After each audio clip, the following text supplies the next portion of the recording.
Bonjour à tous, on se retrouve aujourd'hui pour les résultats de NXT du 30 juillet 2020. Et bien sûr, n'hésitez pas à aller sur mon Utip, voilà, juste regarder une pub ou deux, voilà, pour m'aider et pour aider cette chaîne. Merci d'avance.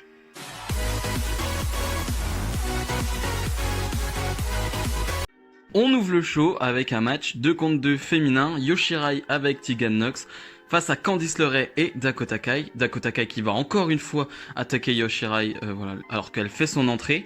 Et donc on a un bon petit match 2 contre 2, vraiment un bon match, vraiment. Mais tu sens que l'accent est mis sur Dakota Kai, Tegan Nox et Yoshirai, et tu sens que Candice LeRae est un peu mis de côté. Tu sens qu'elle n'est pas vraiment inclue dans cette histoire, dans cette feud.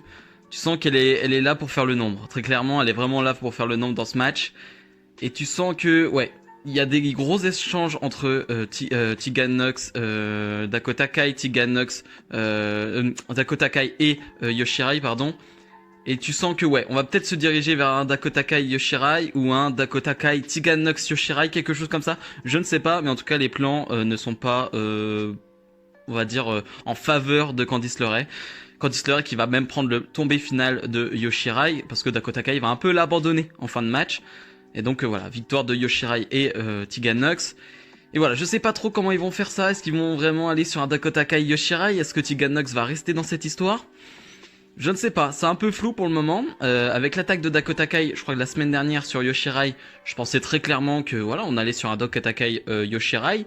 Là, ils remettent Yoshirai dans l'équation, Tegan Nox dans l'équation, pardon. Je sais pas trop quoi en penser. Est-ce qu'on peut aller vers un petit duo Tegan Nox Dakota Kai, une nouvelle trahison, on va dire un nouveau turn de Tegan Nox? Je ne sais pas. Là, peut-être que je vais trop loin, mais voilà, tout est ouvert en tout cas pour cette histoire et en tout cas ça m'intéresse énormément. Johnny Gargano face à Roderick Strong. Les deux qui ont perdu la semaine dernière dans ce fameux triple threat qui avait pour troisième participant Bronson Reed qui lui a remporté le match. C'était un peu la surprise hein, vraiment que Bronson Reed remporte ce match face à Gargano et Roderick Strong qui sont quand même deux gars très importants du côté de NXT. Et donc on retrouve voilà Strong et Gargano dans ce match. En fait, il n'y a rien à dire. T'as 10 minutes de combat qui est très très très costaud. C'est très costaud. Déjà l'affiche en elle-même, en termes juste de in-ring, ça peut très bien être une affiche de takeover. Je sais pas si elle a déjà eu en takeover. Je pense qu'elle a déjà eu en weekly déjà, mais en takeover pas sûr. Mais rien que le nom, tu vois, pas en termes de prestige, Roderick Strong et tout, c'est pas un prestige énorme, mais sur le ring, c'est quand même costaud. Et vraiment, ils nous ont donné un combat parfait, j'ai envie de dire, parce que il y a quoi, 9 minutes de combat, je dirais, quelque chose comme ça. Et t'as pas d'hésitation, t'as pas de temps faible, t'as pas de problème dans ce combat, tout est fluide. J'aime parler de fluidité dans un combat de 4, je le dis souvent, la fluidité c'est important. Et là, vraiment, t'as l'impression que tout était répété, tout était s'enchaînait parfaitement en fait. Vraiment pas d'hésitation, c'est vraiment ça que j'ai remarqué. Et ensuite, voilà, les deux sont excellents, donc forcément, tu leur donnes 8 minutes, bah oui, bah t'as un bon match derrière. Au final, Gargano va l'emporter. Je sais pas trop ce qui est la suite pour Gargano, voilà, je sais pas trop. Depuis ce heel turn, je sais pas trop où il veut aller. Là, il a perdu une chance, on va dire, pour aller pour le titre des Nord-Américains. Je sais pas trop où ça va aller avec Gargano, mais dans tous les cas, s'il nous donne des matchs comme ça en weekly de 7-8 minutes, bah forcément on dit oui. Hein. En backstage, on retrouve Dakota Kai qui dit clairement qu'elle veut être la prochaine challengeuse au titre de Yoshirai. Et on a Rhea Ripley, on l'avait presque oublié Rhea Ripley, enfin personnellement je l'avais presque oublié. Rhea Ripley avec une nouvelle couleur de cheveux en plus, hein, ça qui lui va très bien. Qui dit qu'en fait, tout simplement, mais Dakota Kai c'est très bien, elle veut aller pour le titre de Yoshirai, mais il y aura elle avant, parce que Rhea Ripley n'a pas dit son dernier mot, et elle veut aussi une chance pour le titre de Yoshirai. Donc moi qui parlais de Tegan Nox, moi qui parlais de Dakota Kai, il y a Rhea Ripley. Est-ce qu'on va avoir un match entre ces trois, entre ces deux, entre Dakota Kai et Rhea Ripley? Je sais pas, mais en tout cas là ça laisse vraiment un champ très ouvert et c'est très intéressant encore une fois parce que voilà, que ce soit Rhea Ripley, que ce soit Dakota Kai, que ce soit Tegan Nox qui a déjà eu sa chance, c'est du très haut niveau donc ça va être intéressant, intéressant de voir comment ça va se tourner cette histoire, mais en tout cas j'ai vraiment hâte de voir la suite. Shotzi Blackheart face à Mercedes Martinez.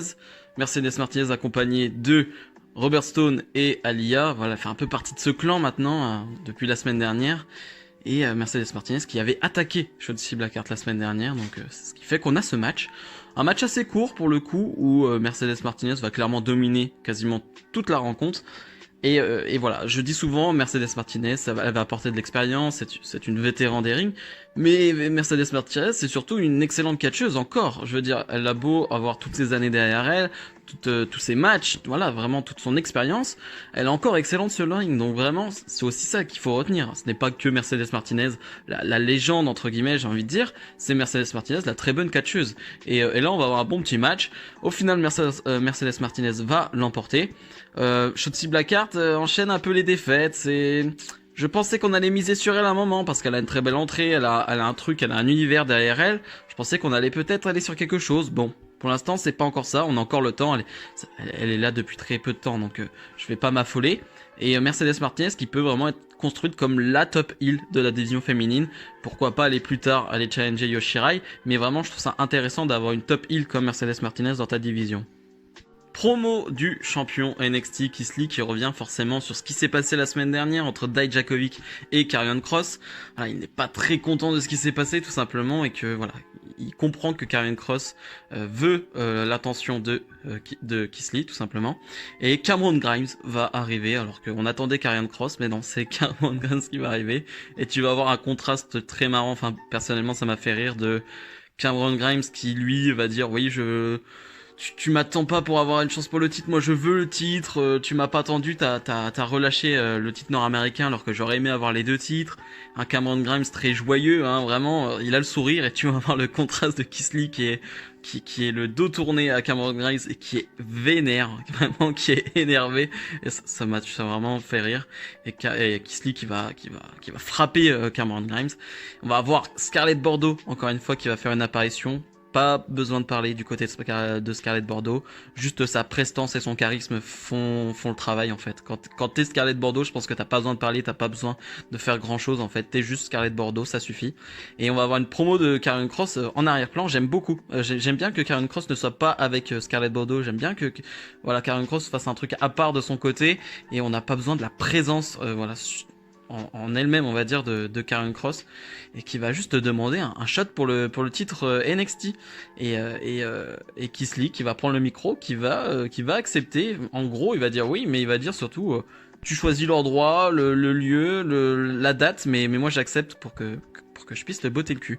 Donc vraiment encore une fois c'était parfaitement réalisé. J'ai vraiment bien aimé l'attitude de Keith Lee, plus sérieux, plus business là, vraiment pas un Keith Lee très joyeux et c'est ce qu'on veut voir aussi de Keith Lee. C'est certes un babyface mais il faut quand même qu'il montre du caractère, donc j'ai bien aimé et tout le package de Karrion Kross avec Scarlett Bordeaux, j'ai vraiment adoré, donc vraiment hâte de voir la suite. Encore une fois là c'est vraiment excellent, c'est du très bon boulot. Imperium, les champions par équipe qu'on ne voit pas trop du côté d'NXT, vraiment on les voit pas très souvent, vont faire face à la team de jobbers de luxe, j'ai envie de dire Everrise. Un match très court de 2-3 minutes où Imperium va l'emporter, mais ce n'est pas vraiment le plus important. Après le match, une Disputée Era accompagnée d'Adam Cole. Je dis accompagné parce que là c'est vraiment Adam Cole qui va être là, hein. Quand on dit une Disputée Era, on parle souvent de Bobby Fish, de Kyle O'Reilly, mais là non, les 4 sont là avec Adam Cole donc et vont attaquer Imperium. On peut supposer plein de trucs, on peut supposer qu'Indisputed Era veut le titre par équipe, oui, ils le veulent je pense. On peut aussi supposer qu'on peut avoir une nouvelle guerre, alors on en avait déjà une mais je l'avais trouvée un peu trop courte, on peut avoir une nouvelle guerre entre Imperium et Undisputed Era. Et je pense que ça peut être un parfait passe-temps on va dire pour Adam Cole. Adam Cole qui a perdu voilà ses deux titres, qui a perdu son titre NXT, qui voilà, il faut qu'il trouve quelque chose. Moi j'ai parlé d'un passage dans le roster principal. Bon, ça ne va pas arriver pour le moment. Voilà, il faut trouver un passe-temps pour Adam Cole et une guerre Imperium face à une Undisputed Era, c'est quand même un beau passe-temps. Et puis pour nous, c'est quand même un super passe-temps aussi, hein. On va pas se mentir, Walter Adam Cole voilà. Je vais pas vous faire toutes les combinaisons possibles, mais en tout cas ça peut être génial encore une fois. Donc je trouve que le passe-temps est plutôt bien trouvé. Maintenant, voilà, à voir comment ils vont faire ça, s'ils vont faire 2 contre 2, 4 contre 4, on verra bien, mais encore une fois, c'est intriguant. Isaiah Scott Swerve face à Jake Atlas, un match voilà de la division Cruiserweight. Et j'ai presque envie de dire que c'était un match pas pour être aspirant au titre du titre Cruiserweight, mais clairement c'est deux potentiels concurrents, deux potentiels challengers au titre de Pablo Escobar et Santos Escobar, pardon, Pablo Escobar. Euh, mais du coup on a eu un match de 5-6 minutes comme il faut en fait pour la division Cruiserweight, c'est-à-dire que tu nous mets des matchs de 6-7 minutes à NXT, ça nous va très bien, toujours un plaisir de voir Isaiah Scott catcher vraiment, et Jack Atlas qui est voilà la surprise du tournoi Cruiserweight, en tout cas de mon côté, et qui est excellent tout simplement. Ces deux jeunes catcheurs, je crois qu'ils ont 25-27 ans les deux ou quelque chose comme ça, vraiment ils sont très jeunes, ça peut représenter un peu l'avenir on va dire du côté des NXT et de côté de la division Cruiserweight. Et ça fait juste plaisir de voir de la bonne action. Là, vraiment, on enchaîne les bons matchs et ça fait vraiment plaisir. Au final, Isaiah Scott va l'emporter. Je ne serais pas étonné de voir Isaiah Scott challenger au titre de Santos Escobar. Je pense que ça va arriver et ça nous donnera vraiment un excellent match. Le main event, un match à 3 pour déterminer qui sera dans le ladder match pour déterminer le nouveau champion nord-américain. Timothy Thatcher face à Finn Balor face à Dexter Lumis. Et déjà, de base, le match me hypait énormément. Forcément, quand t'as les trois catcheurs là, qui ont des styles bien différents, qui ont des caractères bien différents, qui ont des gimmicks bien différentes, ça te hype et vraiment t'attends de voir ce qu'il y a. Le match en lui-même est pas mal. Je dis pas mal parce que j'en attendais un peu plus. Voilà, la semaine dernière, on a eu Roderick Strong, Gargano et Bronson Reed qui pour moi ont fait un excellent match. Pour moi là c'est pas du niveau de ce match là, très clairement ce n'est pas du niveau de ce match là, c'est un peu moins bon, je trouve que j'ai moins trouvé d'alchimie entre les trois, j'ai moins vu des belles combinaisons, la chimie entre les trois était moins bonne et on peut le comprendre parce que voilà comme j'ai le dit les styles sont très différents. Timothy Thatcher c'est un style très particulier, hein. Dexter Lumis c'est pareil, Finn Balor lui peut un peu plus s'adapter à tout le monde, mais voilà, c'était très particulier, c'est pas mauvais encore une fois, mais voilà, je suis pas en extase devant ce match, très clairement. Maintenant, ça reste un bon match, je vous le conseille quand même de le voir. Et le finish est très cool avec cette sorte de prise de soumission à 2, à 3, que Finn Balor va subir, voilà, il va subir une prise de soumission de Timothy Thatcher.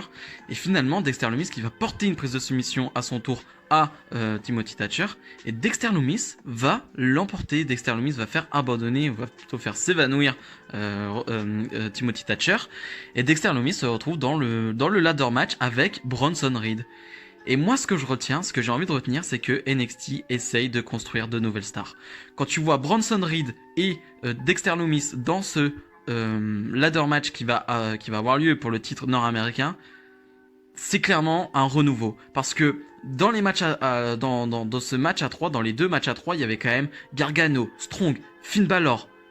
C'est quand même du très lourd, c'est quand même des gros monuments du côté des NXT. Et non, ce n'est pas eux qui remportent le match. Ils n'ont pas choisi la solution de facilité en mettant les gros noms en quelque sorte dans ce match pour le titre nord-américain. Non, ils ont essayé de sortir des nouvelles personnes, des nouvelles gimmicks, des persos qui essayent d'émerger.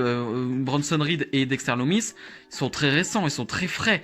Et je pense que c'est la bonne chose à faire. Je pense que dans ce contexte, tu n'as pas de public, je vais pas vous rappeler tout le contexte, c'est bien, il faut essayer quelque chose, il faut tenter quelque chose, il faut essayer de créer d'autres superstars, d'autres stars.